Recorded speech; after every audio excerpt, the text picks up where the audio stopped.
Nekatanu didi. Obabomi. Sorry, ladies, are you in the house? Yeah. Nekatanu didi.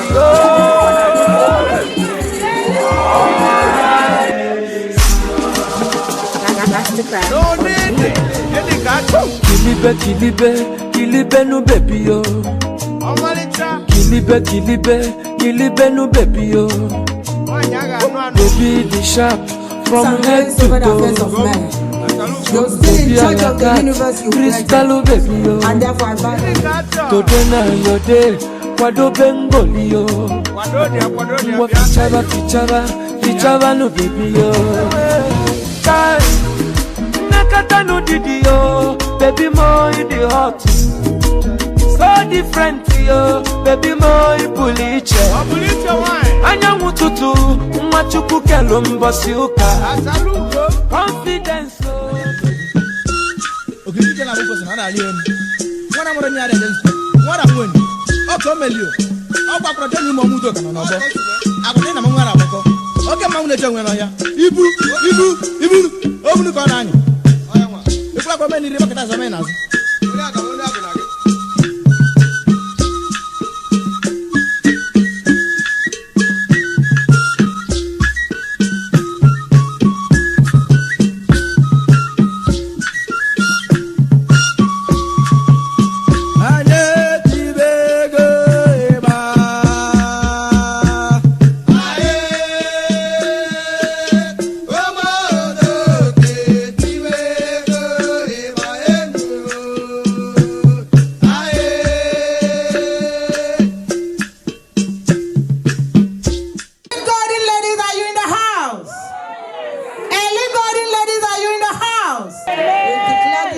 Open in the name of God the Father. Amen. In the name of God the Son. Amen. In the name of God the Holy Spirit. When she was praying, I saw the devil jumping through the window. So you're free, relax. The devil has run away. He has flown away. So relax. Enjoy yourself. The atmosphere is very conducive. Shake your neighbor, tell your neighbor, will your husband touch you? If you not now, he's a suspect. Thank God. Yes. Fine girl. I love your swagger. Your head is. She thought I was joking. One day the guy came with a girl to show them. That's my mom. The lady said, "Hi, Nkechi." The woman said, "Amen."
Igbo, you're highly welcome. Our Holy South Warri Kingdom is here. That's the next person at the back.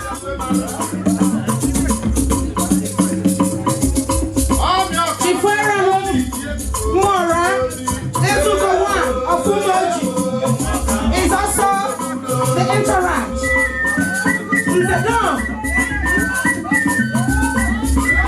This is the man of the dignities. As they agree. Attention, Kingdom, welcome, sir. Sir, we salute you. You're welcome. His Royal Highness. Thank you, sir. You're highly welcome. Welcome. You're welcome, sir. You're welcome, sir. Mr. Don, I salute. Welcome, man. Bless you. That the mayor of town. Doctor, you're welcome, sir. You're welcome, sir. Martin, isn't that? One of our veterans, too.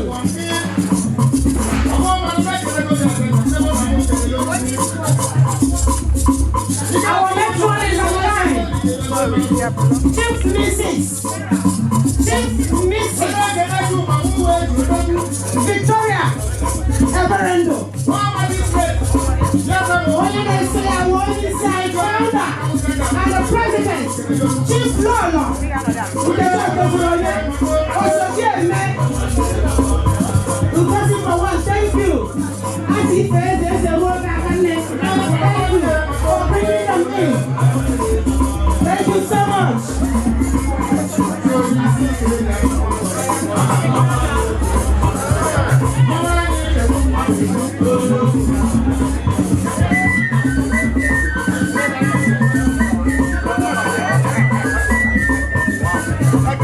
Yes, the ladies' time. This is the time for our president's thing. Ladies.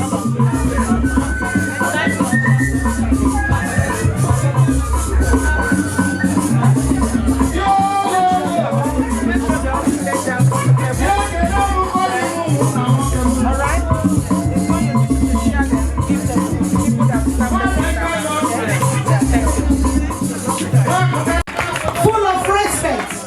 You're welcome, Father.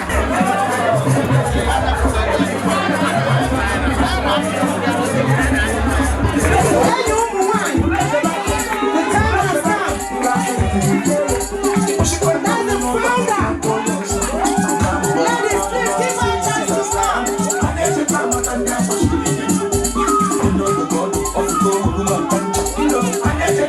This is it.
I'm telling you, we can dance and let it run.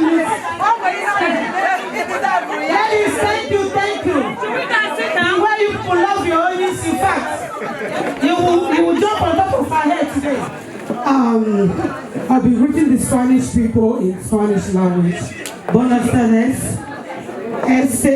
Nosotros está haciendo una fiesta de Elite Golden Ladies porque es única en todo el mundo. Gracias para venir aquí. Then I'm going to greet our Edo people.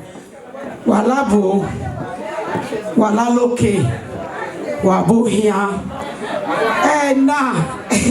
and where if you were elite golden ladies. Wanodo Guma or Osaloba here, Fiaboa, he said.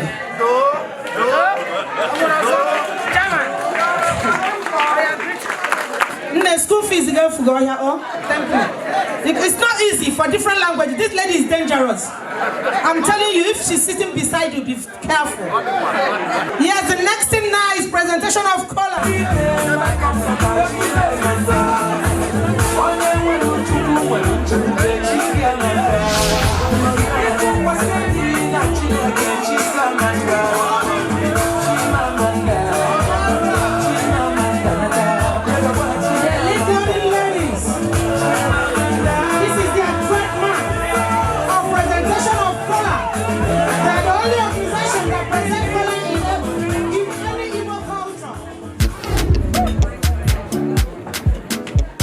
Mastercraft on the beat.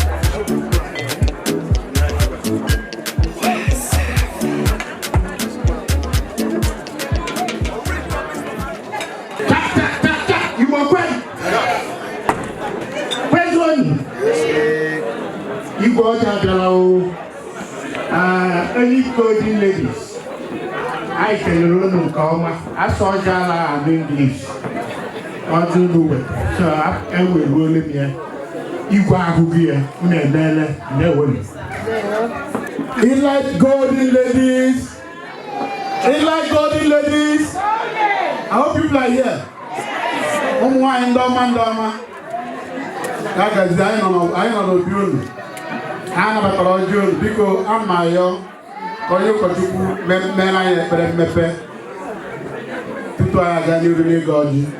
Anyị ekene gị onye mere ka ụbọchị taa bụrụ ụbọchị pụrụ iche. Anyị ekene gị maka ndị elite golden ladies ndị kpọkpọrọ anyị ọnụ n'ụbọchị nke taata. Anyị na-ekene gị otu isi chekwaba anyị niile bido na Jenụwarị na-erute na ngwụgwụ afọ dịka anyị si gbakọọ ọnụ nna otu isi kpọtara anyị ma ndị eze ma ndị ọbịa ndị bịara ịnọnyere anyị n'ụbọchị nke taata.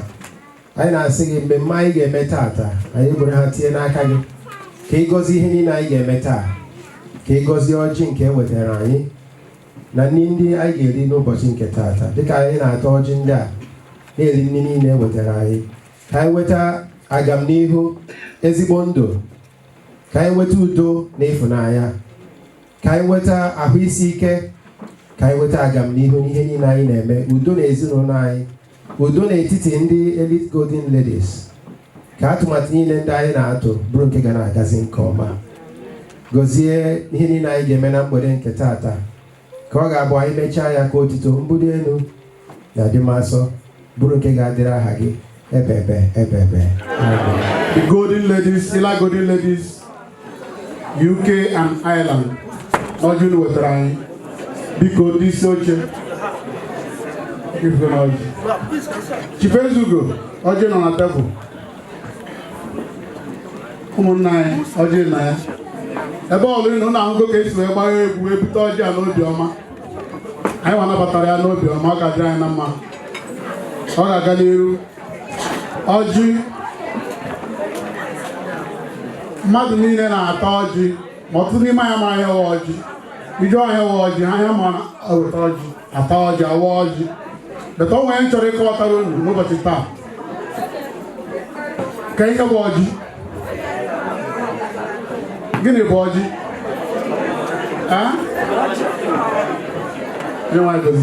ọjị bụ gịnị omenala jikọtara Igbo ọnụ so golden ladies you like golden ladies otu unu si wee bute ọjị a akwụkwọ bụ egwu na-abịa n'obi aṅụrị n'obodo ndị ọcha ọ ga-adịrị anyị na mma obi aṅụrị a ga-eru ụlọ otu ọnụ si wee jikọta ọnụ n'otu obi wee bupụta ọjị a ama asị na this elite golden ladies unu ga na-adị n'otu unu gara adị n'otu ọdịmma unu ga-eru ụlọ ọdịmma unu ga-eru n'ogbeezi unu ọdịmma unu ga-eru na obodo unu si wepụta. Golden ladies nke ahụ only in England and Ireland. I think ama asị na ọ ga-aga n'iru ma America na mba niile dị iche iche. Unu ga-apụta ihe unu ga-abụ ọnwa ọ ga-adịrị anyị na mma n'aha Jizọs Kraịst.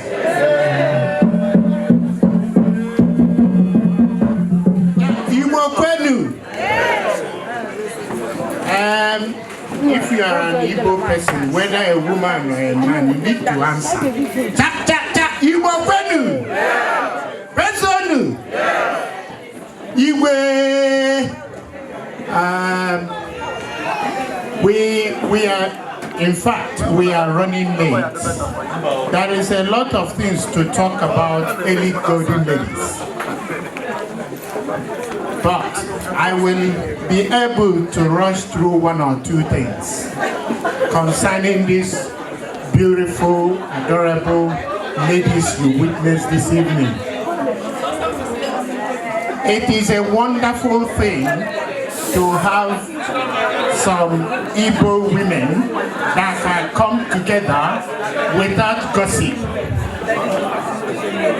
It is highly unlikely for you to meet people like that, but in this case, they have been able to show a very good example. Please, can you give them a round of applause, please? This is the only association in this United Kingdom that has got patrons and matrons that oversees what they do.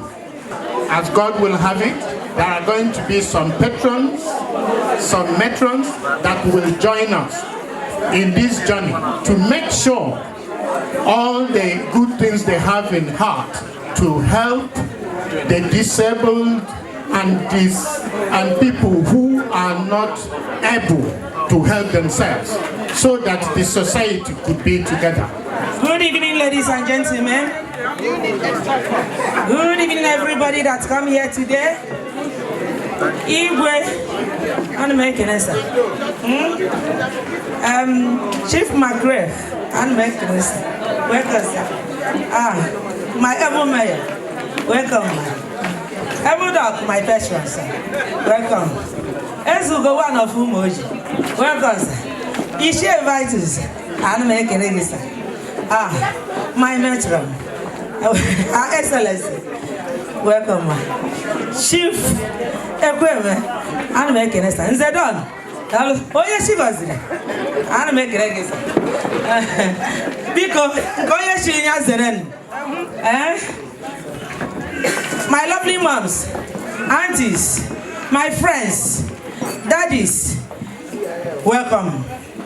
Elite Golden Lady said, welcome to our great event today. This is our Christmas party, stroke induction of our new matrons and patrons and all Elite Golden Ladies. This is what is going to happen in a few minutes. I thank you, people. Just few words. One of our patrons have said it all. No need of me going much further. This great organization was founded since 2011, and since then we have been together. You can see my women. I have ladies of integrity, ladies of substance, professionals, as you can see them. Anything that's happening here, you people will know that we have professionals. We have doctors in our midst, we have accountants in our midst, we have barristers in our midst, we have nurses in our midst, social workers in our midst. In fact, both support workers, anything about healthcare sector. So, I thank you all, ladies. I thank you all, everybody. Our aims and objective of this particular organization is to support the less privileged. We have been doing that since we started, we supported people in Anambra State at Igbo General Hospital in Anambra State. We supported people with diabetes there. We went to Abia State. We supported children in rehabilitation center in Hovio, Uturu, Abia State. We went to Enugu State. We supported people with diabetes there. Now, we have to go to Imo State. And this is one of our goals now to achieve. And the people we are going to support in that Imo State is blind people.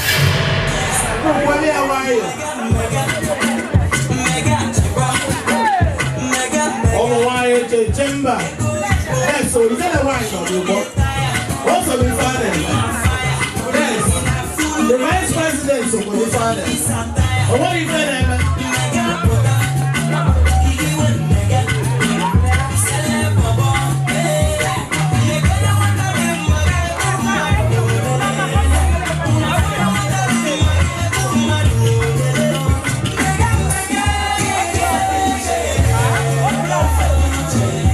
Lady Josephine on Renaissance.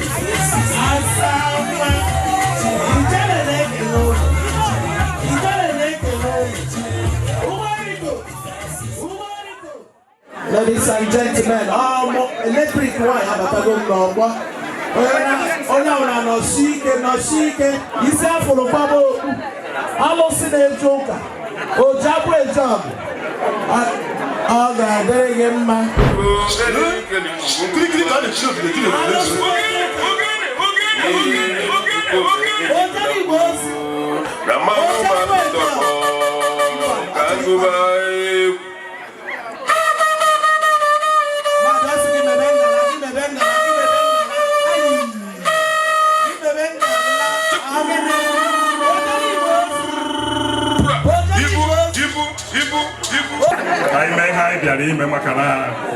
I buy in the spirit. I got the carry. As you got in the room, baby. They will. As you got it. Chubugazi. And Ibogazi. Because Kaibon Matakochaka. The patron needed. Because we are Corona back. I may high possibly.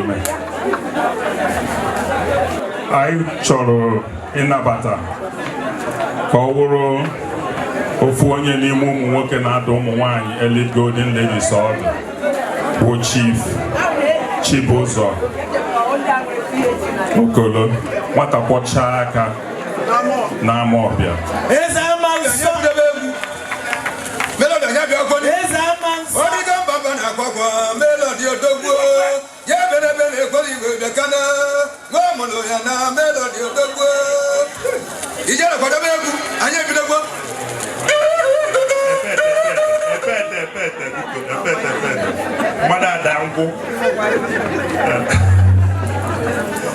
Nibo Katan! One! Come on, song. Go back to the motor. I want it.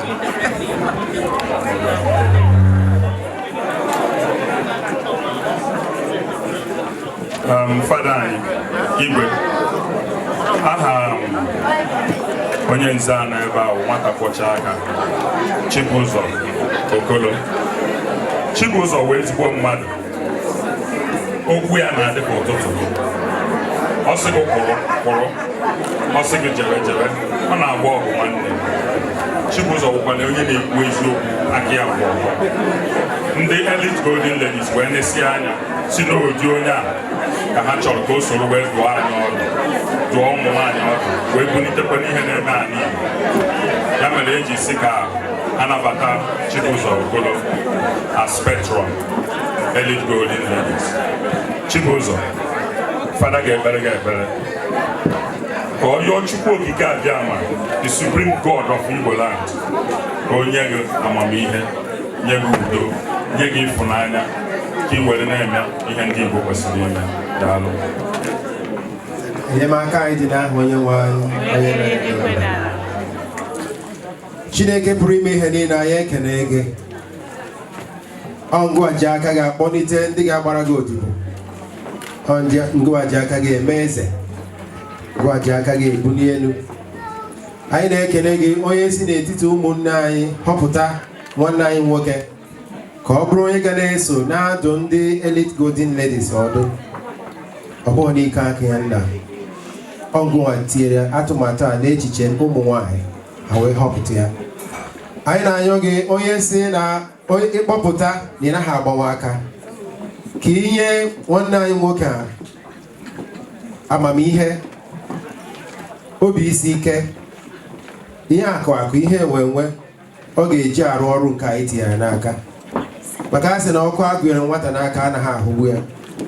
Ị na-akwa na-ekunye mmadụ mmiri, ebunye mmadụ nnu wee weghara mmiri su ya.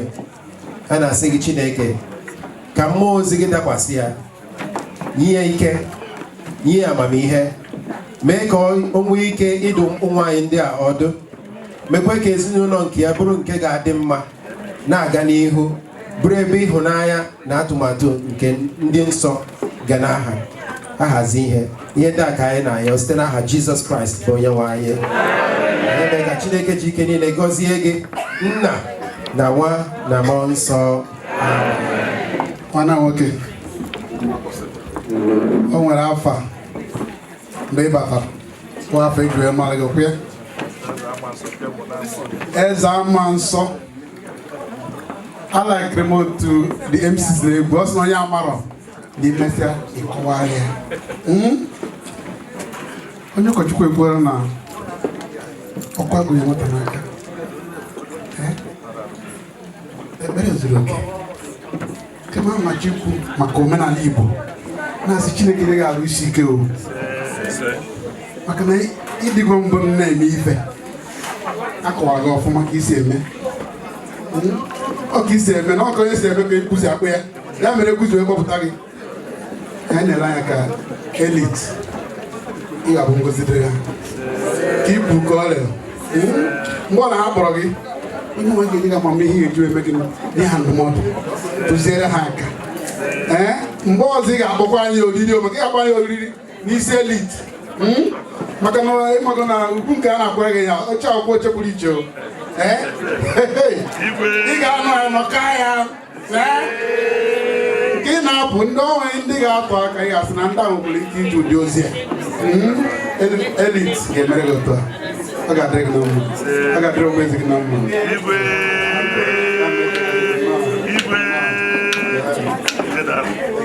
Nwata kpọcha aka maka ndị na-asụ oyibo, biko ka nna permission sụọ oyibo. On behalf of the Council of Matrons and Patrons, we today induct you to the patronship of Elite Golden Ladies. May the Lord bless and guide you. May He shower you with wisdom. May He give you abundant grace to lead this organization and advise them well. The Supreme God of Igbo. Amen. Elite Golden Ladies, I greet you all. All the patrons and matrons. Igwe, Ofigwe Iwan, I like in every way that you don't really. Each home wine is one weekend. Manon water, can you know wine at GMECO? I know your Chineke, no, and I enjoy the because together we stand. When I say, go to our channel, who is our go to a guy is near the make sure that Luna Nazofe. And they win a much because so they're going to be the better the yourself before a man can from so we are the law. Then for made you do 1,000. Come on.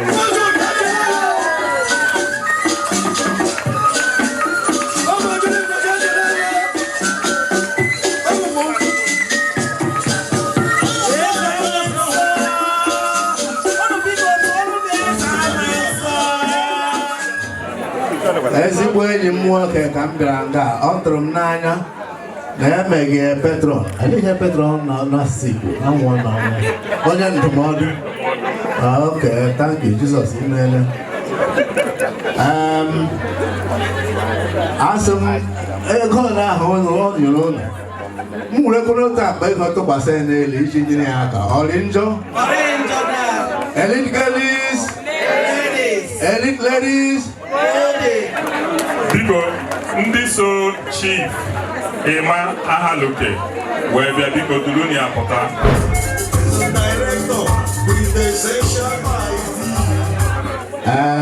biko chief ịma ezigbo mmadụ ka ewu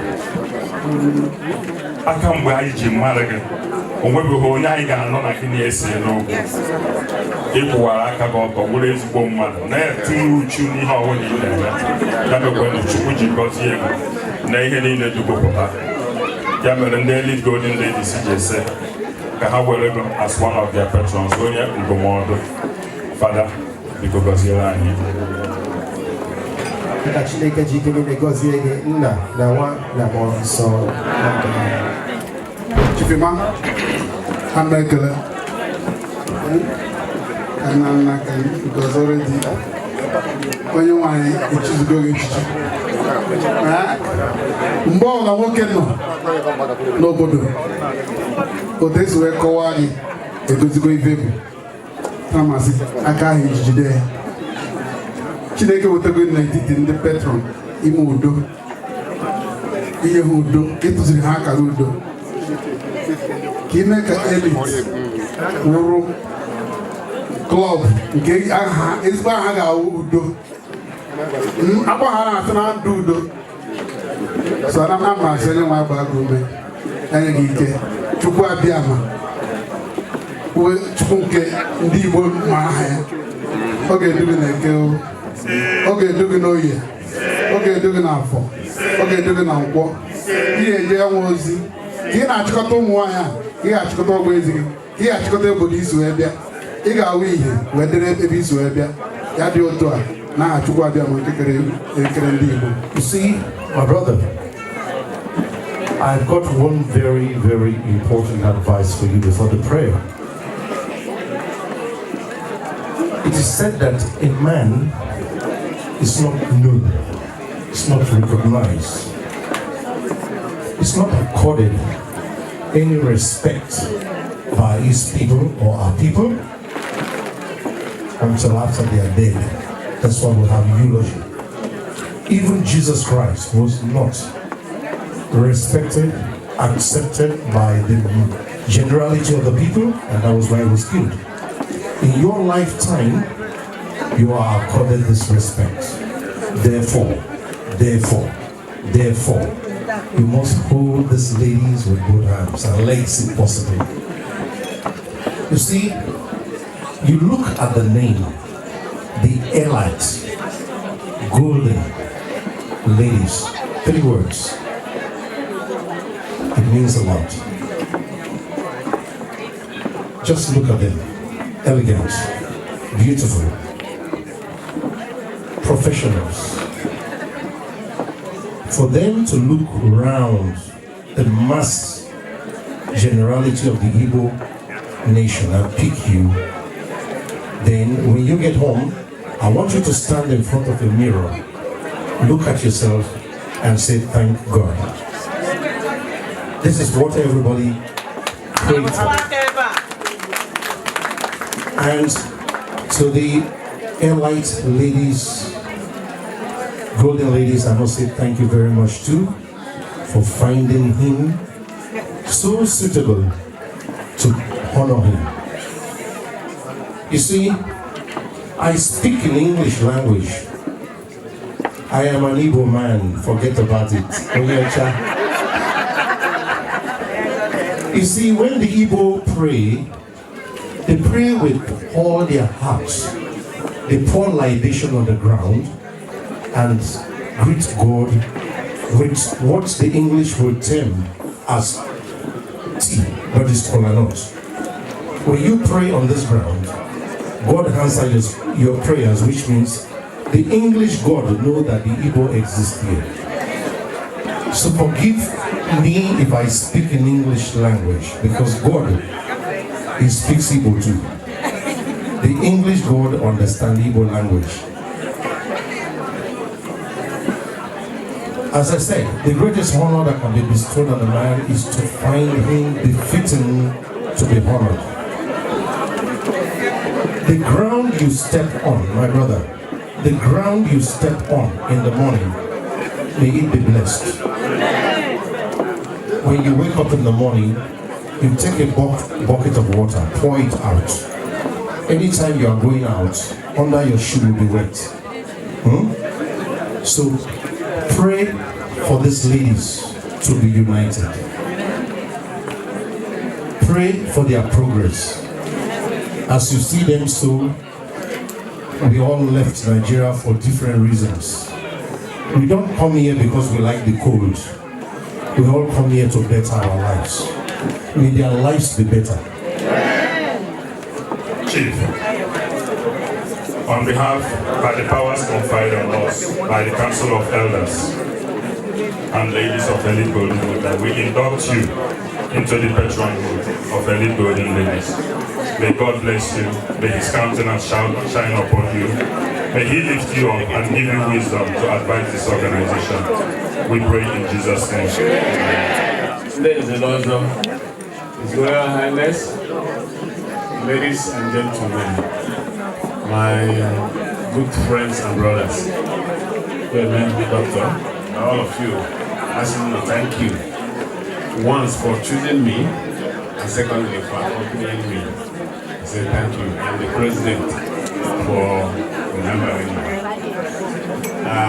Otuko Adiyelu Titi Aboyeko, because one of my wife.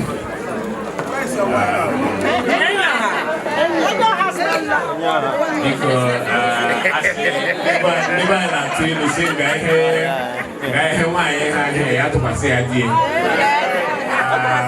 I'm a young 500 pounds.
Ọkwa n'ihe mere ụmụ nwaanyị ibe gị ji esi ka ha tụnye gị abụbụ kanselọ Ọbazi nwaanyị ji eje mba biko bịagodo m nso.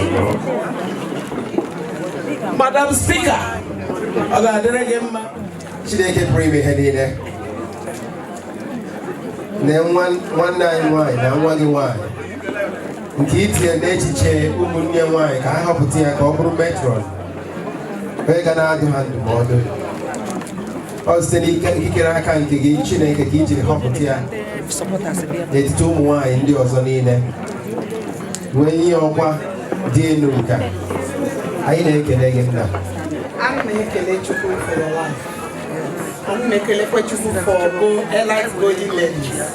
Most especially, onye Chukwu na nyere the brain to start this women's group. Chukwu na ga na-edu. Chukwu na ga na-lead. Ọ ga na-direct. Na-direct ụmụ nwanyị. So otu ejile gị wee na-emetro. Chukwu ga-agọzi ezinụlọ gị. And Chukwu ga-direct kwanye gị.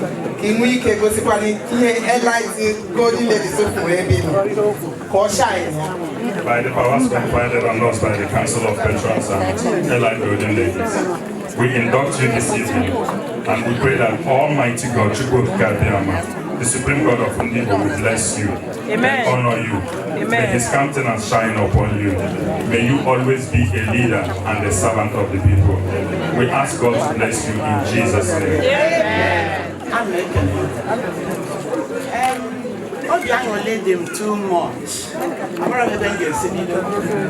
Maka nwatakịrị anọ ebe a bụ nwa m. Onye isi ụnụ a bụ nwa m. Ọmụmụ ị na-anya efu ka ọ dị. So, wee na-asị ụnụ jisi ike. Ife ụnụ na-eme na-asọ mmadụ niile ụsọ ọsọ ndị anọ ebe a. Anyị na-anụ ka mkpọtụ ụnụ na-eje ebe niile. Unu na-enyelu ndị ogbenye aka ndị na-enwere oge ọrafa. O nwere ife ọzọ mmadụ litere n'ụwa other than looking after each other, especially the less privileged. So I'm making on. I'm going to leave one. I'm making on 1,000.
Go stainless.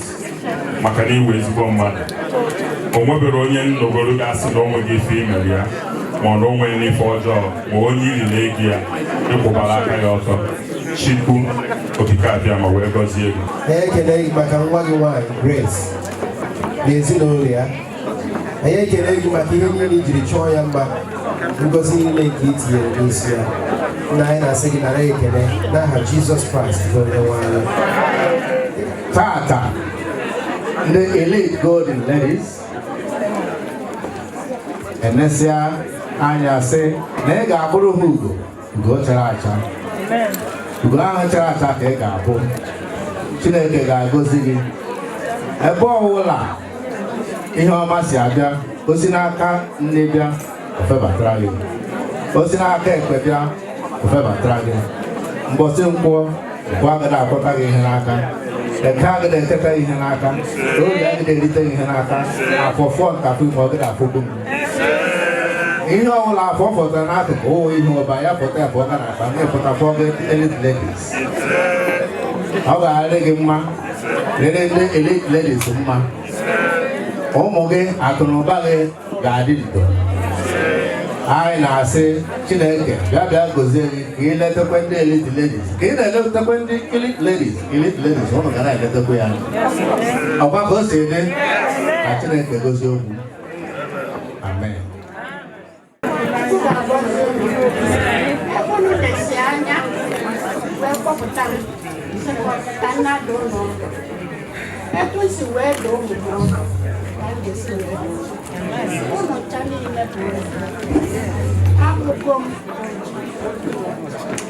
Professionals,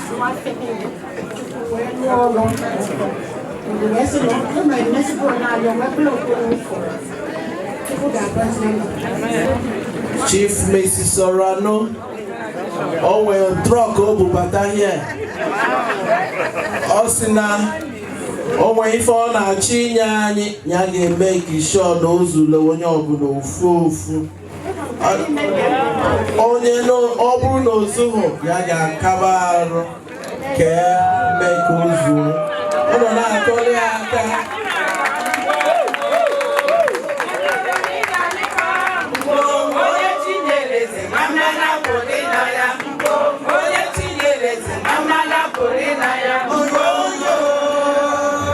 It's a blessing here to represent my mum. It's been a wonderful evening. I'd like to donate £100. onye ọbụla nọ na UK bụ ebuchana ihe niile a ga-ekwu. Fada, biko bịa ka ị gọziere anyị chi. Chineke nna pụrụ ime ihe niile, anyị ekele gị. Ọ bụ na ahụ anyị niile bụrụ sọ ọnụ, ọ gaghị ezu ihe gị ekele. Anyị na-asị gị nna nara ekele, nara ọjịja mma na mbuli elu nke anyị na-ebuli gị n'isi nwanne anyị nwanyị bụ onye nke ndị otu Elite Golden Ladies họpụtara ka ọ bụrụ onye ndụmọdụ ha.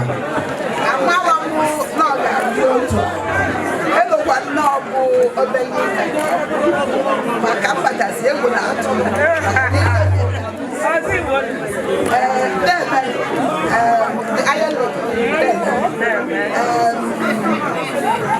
enweghị ife enwe ndị nọgbu ebe a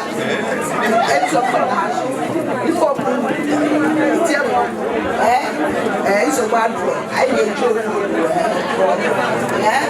maka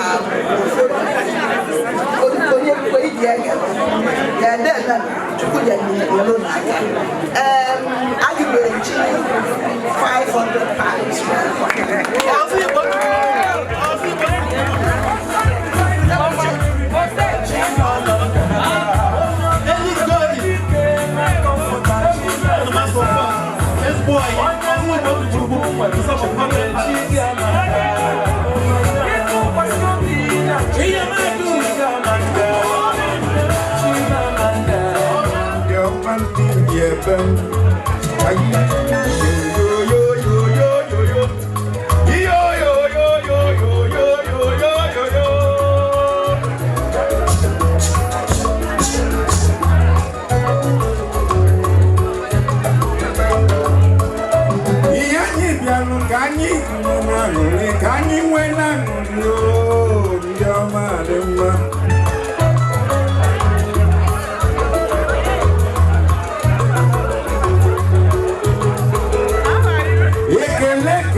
Iron lady, yes, you want the iron lady, but I don't know well. Yo, yo, yo, yo, yo, yo, yo.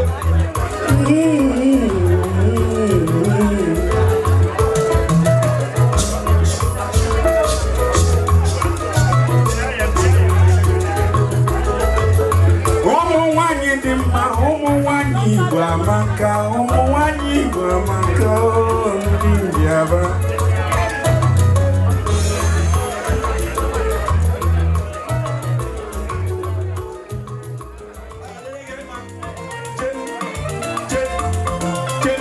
Don't deal with them. Here they get him mad as in Eluaya. Happen one day. Here they get him mad as in Eluaya. How one day. Princess Iwanyoma. Oh, lady, this is I don't know. Lady, this is. Omi Bobayi. Mukete no so. Nenwelumoku. Nenwelumoku. Nenwelumoku. Nenwelumoku. Okunmuta. Okunmutife. Gezi kaisi biazie. Onye fumani ego na-ebinite ọchọ dị faya eme akwatuo ya ụmụ Igbo be anyị ọ bụzi ka esi eme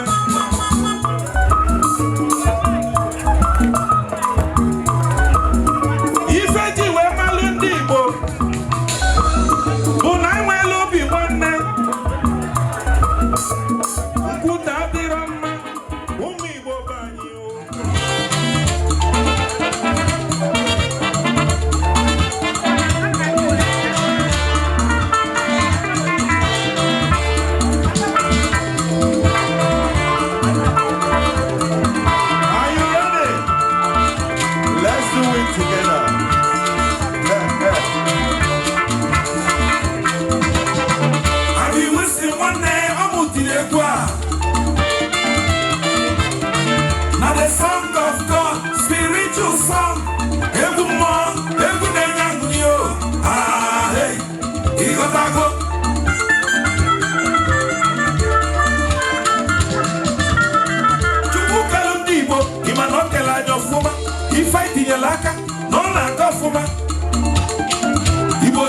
niile na anyị na-eme ọfụma maka na oji chukwu ji ife onye nwere ife ịghọtago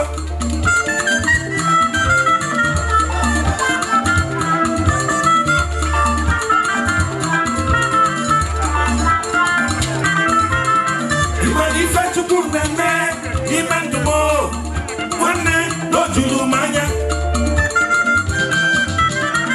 onye n'ụtụtụ ya za onye n'ehihie ịma na ọzara aza ịghọtago maka na oji chukwu ji ife onye nwere ife ịghọtago ntụgafa n'ihi na aza omenụkọ nwanne mmadụ omenụka ahụe chimnemife nze chinedu ike gwụla obi m ịghọtago adaugo efu ogburu ụzọ onye nwere ife onye na-eri ego ọkụ ya n'oge mba ọ ga-aza ịghọtago. On behalf of the organization, which I'm standing as the General Secretary, we have our chairman here, Chinedu, which almost everyone know here. We are supporting their induction with a sum of £200. Thank you. My name is Chief Ifan Omen, the Vice President of Chimamanda. Ifana Ondi, also Akudunabe, very last supporting £200. Oh my God! I'm here to support my sister with £300. From Chimamanda Social Club. On behalf of the Aliboda family, we are giving you £100.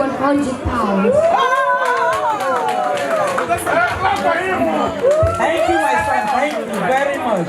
And I support you with £400.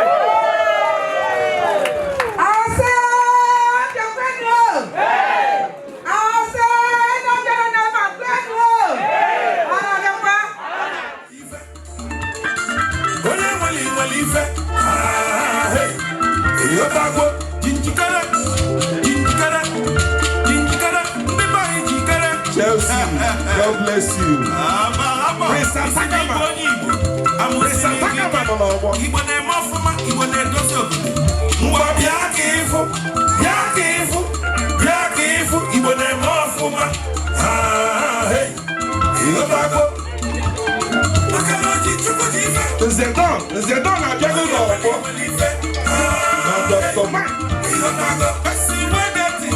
Now listen, now him they spray money.